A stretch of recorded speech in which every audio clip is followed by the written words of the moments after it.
Our story starts with a girl waking up to a phone ringing, but no one answers. Totally not odd. She gets ready, and it's when we find out this ain't her crib. She walks down a hall and hear other girls' voices, then introduces herself as Yuki. Yuki then says it's her 28th time doing this. Doing what? I don't know yet. We get introduced to the others in order. We got Kinko. It's her first time, and she's here to pay off her father's debt. We got Kokuto. It's her second time, and came back after a few years because she's tired of working a 9 to 5. Fairs. Next was Momono, who says she was forced to be here. Benia, and it's her first time, and she just needs money for real. Lastly, was Aoi, and she says it's her first time saying she has no choice, whatever that means. Then Yuki says, as some of you might have heard already, this is the kind of game where if a player dies, they die for real. This building is dangerous. Traps have been set all over it. Don't go anywhere alone. From now on, stick together. Oh, this the type of time that we finna be on. After looking around, not finding no keys, Kokuto eventually finds them. Then Yuki said, watch out, there might be a trap. Sure. Holy shit. The remaining 5 proceed to a locked door, which opens using one of the keys and leads to a hexagonal chamber. All exits seal shut once they enter. The room contains 6 wall-mounted levers. The floor is getting flooded, and there is no drain. Oh my lord. They decide to pull the levers in different combos to no avail. Then they all put the cuffs on and pull a lever at the same time. Then, up above, a saw starts coming down on them, and the room starts separating. Yuki notices a keyhole on the cuffs and unlocks it, and she passes it and they all reach for it, but Benia gets it first. Yuki starts monologuing that one of them are going to die. That person that ended up dying was Aoi. Her screams were crazy. Oh my god.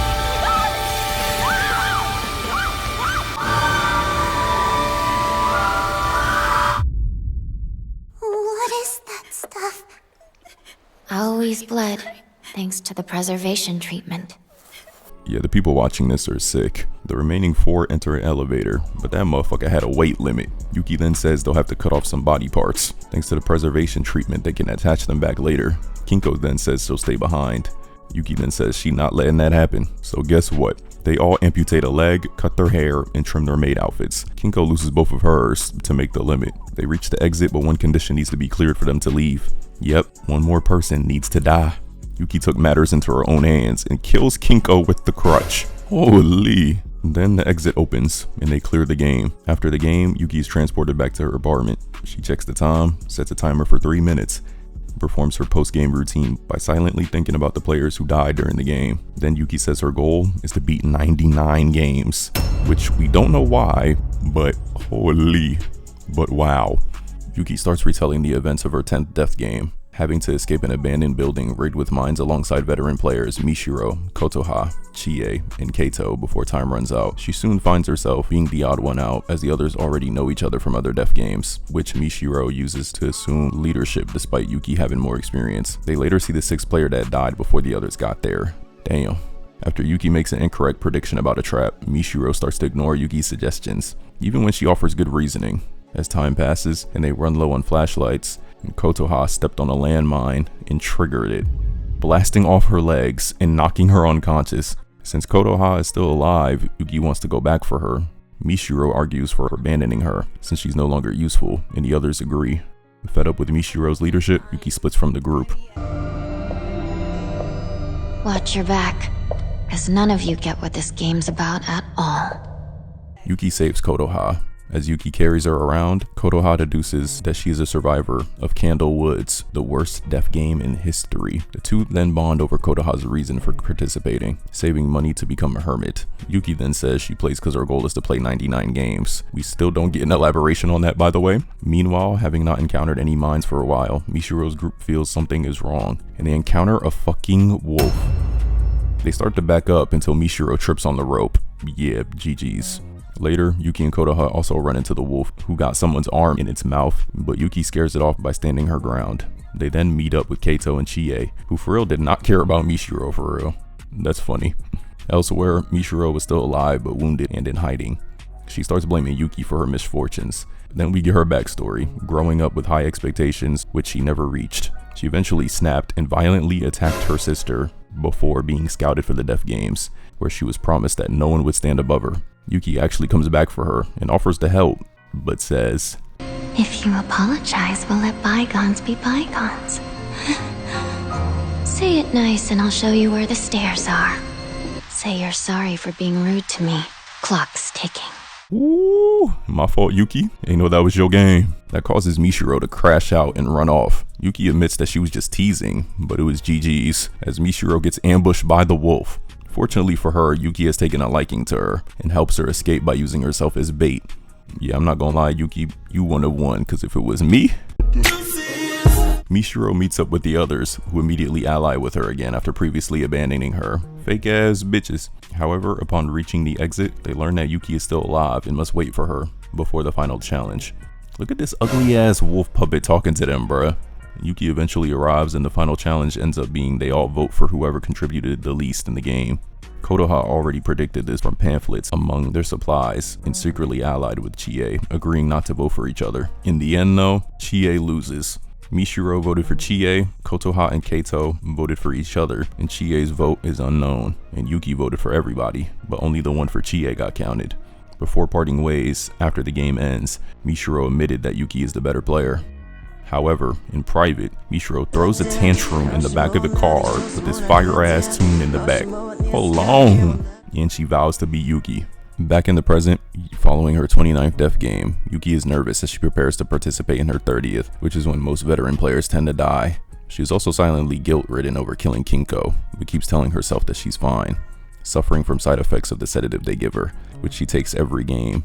Yuki leaves her apartment and wanders around aimlessly. Started thinking about her mentor and if she really could keep playing these games to put food on the table. And sadly, she started breaking down. Eventually, she's contacted by a man claiming to be Kinko's father, who's a part of an organization attempting to end the death games. He tries to recruit her, but she turns him down. He nevertheless gives her a pill-shaped tracking device and tells her to swallow it if she changes her mind. Not long after, Yuki is picked up for her 30th game and given a sedative. However, she accidentally consumes the tracker instead, forcing her to take the real sedative right after. We then see a girl wake up in a bathhouse, and she hears noises of other players, but when she comes to see them, they are in the water and oh my goodness, they killed that girl. She sees through their BS and tries to run away, but gets grabbed, and they start drowning her. GG's. Yuki then wakes up there as well, and that's when it's revealed that Mishiro is participating as well, leading that group of players to hunt down others. Evil bitch. Exploring the bathhouse, Yuki is attacked by another player named Azuma, and they start boxing, leading to Yuki dropping her ass. Fortunately, she believes Yuki is not part of Mishiro's group and introduces her to her group, who are hiding at one of the pools. Azuma explains the situation. The game's goal is to escape the building by stealing keys from other participants. Azuma's group only has 9. Mishiro's group, on the other hand, is camping at the exit while hunting other participants. Ew, she coughing. Concluding that the opposing team might negotiate if the players and keys match, Yuki and Azuma plot an offensive to reduce the number of participants. Meanwhile, Mishiro learns that Yuki is in the game after her teammates spot her collecting miscellaneous items to craft weapons for her group's planned attack and saving one of Azuma's members. Yuki and Azuma bond by revealing their reasons for participating, with Azuma doing so because of struggles with her lack of femininity. Shortly after, they learn that Mishiro's group attacked their hideout by breaking through the walls. In response, Yuki and Azuma rush back, only to find that their teammates are dead and their enemy awaits them. Holy. In the end, Mishiro's team defeats Yuki's. Yuki is spared on Mishiro's orders, but Azuma and the others are killed. As her teammates exit the bathhouse using the stolen keys, Mishiro confronts Yuki and is disappointed to find her begging for her life. She starts beating on her and shit. Oh my lord. Yuki attempts to flee, but Mishiro eventually corners her. Realizing she does not want to die, Yuki fights back and gets Mishiro off her. She eventually finds her own weapon and they duke it out, with Yuki tackling her in the water. She tried choking her out, but Mishiro bit 3 of her fingers off. Holy. Yuki starts getting choked out, but luckily she grabs a weapon and finally kills that bitch. Rest in piss, pussy. Sadly, those 3 fingers were permanent. Reaching the exit, Yuki's awaited by Mishiro's protege, Riko, who was ordered to kill Yuki should Mishiro fail. She wasted no time punching and ragdolling Yuki. However, Yuki was the smart one here. Yuki steals Riko's key and tricks her into being killed by the game's final obstacle, automated turrets that gun down whoever approaches the exit without a key. Afterward, Yuki exits the bathhouse and is escorted home, where she reminisces about the casualties. She also deduces that the tracking device she swallowed was found and removed, and her late awakening during the game was the penalty. Well, so much for stopping the games.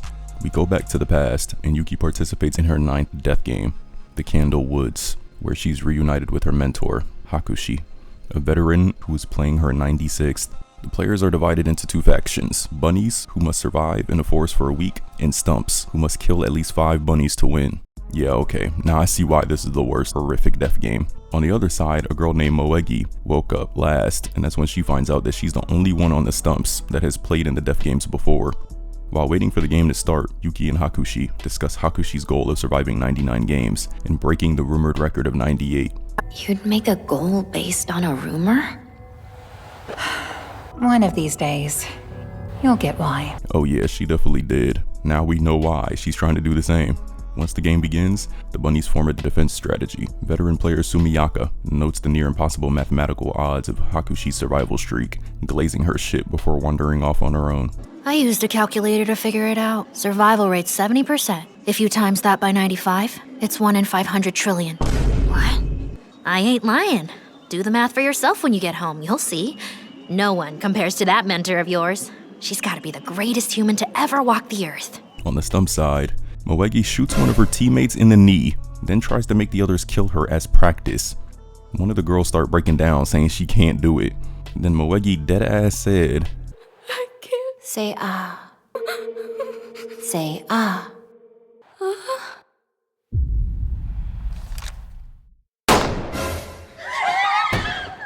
holy. After arming themselves with weapons, the stumps set out to fulfill their kill quotas. However, under Hakushi's leadership, the bunnies easily turned the tables on them. They learned that the stumps have 30 players and Moegi is their leader. They was for real tickling her to get info out of her instead of using violence. That shit worked, so W Hakushi. Sumiyaka starts tickling Yuki too, but after she confides in her about being nervous since she is about to hit her 30th game. The outmatched stumps retreat to the game's starting point, where infighting ensues.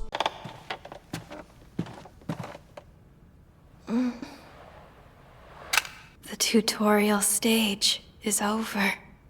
Go forth and figure out the rest for yourselves. Blaming herself for the situation, Moegi recalls a previous game she played, viewing herself as weak. She grew infatuated with a fellow player named Kiara, a homicidal maniac who murdered all the other participants. Moegi requested Kiara to take her under her wing, and she did. Bro, imagine living with Shawty and she says, Hey. I feel like going out and killing someone. Care to join? yeah, you're forever cooked, being around and seeing that shit. Later on, Kiara asks Moegi, Have you killed your parents yet? No. so you know what that means. They was next. Like, holy shit, what kind of world is this? In the present, upon learning that one of her teammates was found brutally murdered, Moegi deduces that Kiara is in the game. Meanwhile, Hakushi realizes Kiara has been hiding among the bunnies and tries to warn Yuki and the others. That's when Kiara throws a smoke bomb looted from a stump. Yep, they are cooked. Having been taught by Hakushi never to fight a homicidal player, Yuki asks, What if I don't have a choice? What if the only way to win is to go head to head with a psycho killer? How am I supposed to handle that? You'll have to figure that out. Your training's over now. Yuki flees amidst Kiara's attack. Meanwhile, as the time is almost up, Moegi and the remaining stumps desperately attempt to fulfill their kill quotas before Kiara kills all their targets. They also start killing each other to eliminate competition. One of the players really pulled up on Moegi on some friendly shit, asking, I'm like all out of ammo for this thing. If you have a bullet or two to spare, I'd appreciate it. also while trying to kill her. Sure. You're a lifesaver. I can spare one bullet. Ooh, okay, Moegi, let that nigga know. Too bad that was short-lived. Yuki and Moegi cross paths. Damn, Moegi, you might be cooked. She started getting choked out, but got out of it, but got gut checked. She starts coming at Yuki with a knife, fails, and gets tossed, and still somehow missed with the gun. Despite Moegi's best efforts, she's utterly outmatched by Yuki, leaving her frustrated that even after all of Kiara's training, she was never able to become strong. Yuki dropped a smoke bomb, then 3 gunshots went off, dropping Moegi. Then Yuki finished her off. Afterwards, Yuki wanders the game grounds aimlessly as she comes across the corpses of Kiara's victims, including Sumiyaka. Bro. She eventually finds Hakushi, who has been brutally murdered as well, with Kiara waiting for her. Yuki asked her why she killed so many players. Her answer was, Have you ever kicked a chair out of frustration? I vented like that before. You feel better? At the time, yeah. And now you know why. This nigga is crazy. Kiara reveals that Hakushi already had most of her body replaced with prosthetics. Kiara then attacks, and Yuki shoots at her and lands a shot. Yuki was gonna shoot again, but ran out of ammo. That's when Kiara got back up and sliced Yuki's eye, catches her kick, and tosses her. Kiara reveals she reinforced her bones with metal with the money she won in previous games. Kiara shrugs off Yuki's attacks and stabs her in the gut. It was looking GG's. As Yuki bleeds, Kiara accuses her of being the same as herself, an empty person who takes comfort in the death games and wants to die in them. While admitting she's right, the credits start to roll, while Yuki runs through all the previous players in her memories. That's when she locks in, and the credits reverse back while she wakes up. She vows to live and continues fighting Kiara until she deduces that Hakushi hit a gun looted off a stump, killing Kiara by shooting her at point blank range. Then Kiara sees Moegi. Welcome home. I love you. Okay, that was actually kind of sad. This leaves Yuki and a stump member, Irie, who completed her kill quota as the game's sole survivors. Afterward, Yuki vows to carry on Hakushi's legacy by completing 99 death games in her place, finally giving her life purpose. Meanwhile, we cut back to the cleanup, and it's revealed that Haku secretly survived thanks to her prosthetics.